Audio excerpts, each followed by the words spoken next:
चलिए आगे बढ़ते हैं।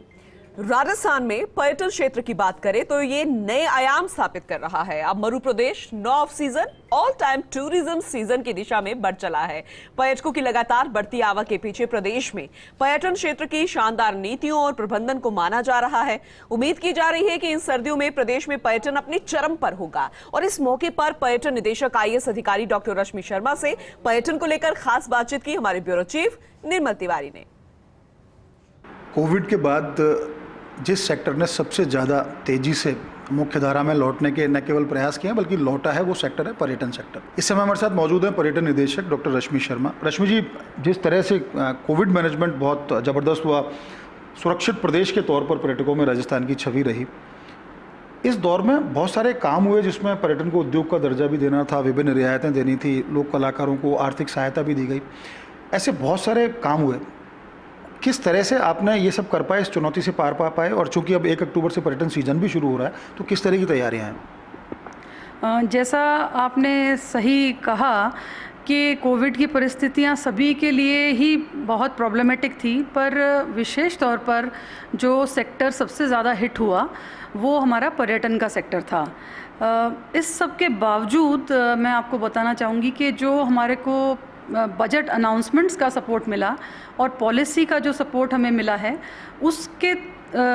उसको ध्यान में रखते हुए और उसको प्रॉपरली एग्जीक्यूट करके हम इस स्थिति में आ पा रहे हैं कि हम वापस से अपने पैरों पर पर्यटन खड़ा हो रहा है। स्टेक होल्डर्स का पूरा सपोर्ट हमें मिला है।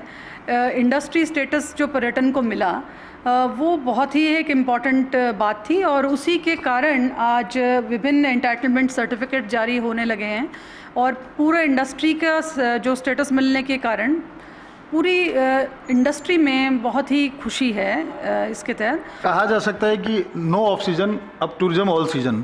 फैंटास्टिक, बिल्कुल बिल्कुल, यही हमारा भी मोटो है, tourism for everyone, for all of us, और यही हम प्लीड भी कर रहे हैं। तो हमारा अब जो प्रयास है वो ये कि जो भी पर्यटक आए वो कुछ अच्छा प्रोडक्ट देखे और एक बार जो आए वो रिपीट टूरिस्ट आए, और जो टूरिस्ट आए वो 1 दिन के बजाय 2 दिन रुके, तो उसका स्टे हम एक्सटेंड करने का प्रयास कर रहे हैं। देश का भी कुछ बता दीजिए कि इस सेक्टर में अब बड़े, चूंकि एक बार तो ऐसा लगा था कि सब कुछ खत्म हो गया, लेकिन जिस तरह से लोग नेचर के प्रति लौटे, खासकर कोविड के बाद एक चीज़ देखने को मिली कि लोगों का जो रुझान था वो सिटी टूरिज्म की जगह वो या तो रूरल एरियाज़ में जा रहे थे या नेचर के पास ज़्यादा जाने की कोशिश कर रहे थे।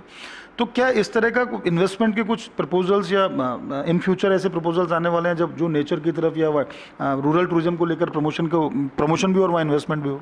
जी, आपको ख्याल होगा कि वेरी सून हमारा जो 6 और 7 अक्टूबर को इन्वेस्ट राजस्थान है, उसमें एक पूरा सेक्टर टूरिज़्म कॉन्क्लेव भी उसमें रखा गया है। तो काफ़ी गहनता से इस बारे में चर्चा की जाएगी विभिन्न पहलुओं पर। और जिस तरह का कोविड मैनेजमेंट हुआ और उसके बाद पर्यटन विभाग ने जो टीम वर्क दिखाया, सोशल मीडिया कैंपेन चलाने की बात हो, अग्रेसिव मार्केटिंग की बात हो, पर्यटन को उद्योग का दर्जा देना, नई नई नीतियां लाना यहाँ देखने को मिले, और उम्मीद की जानी चाहिए कि जो नया पर्यटन सत्र है वो बहुत ही मुफीद रहेगा और पर्यटकों की जो आवक के नए रिकॉर्ड भी बनेंगे। कैमरा पर्सन सुरेंद्र सैनी के साथ Nirmal Tiwari, first India news, Jaipur.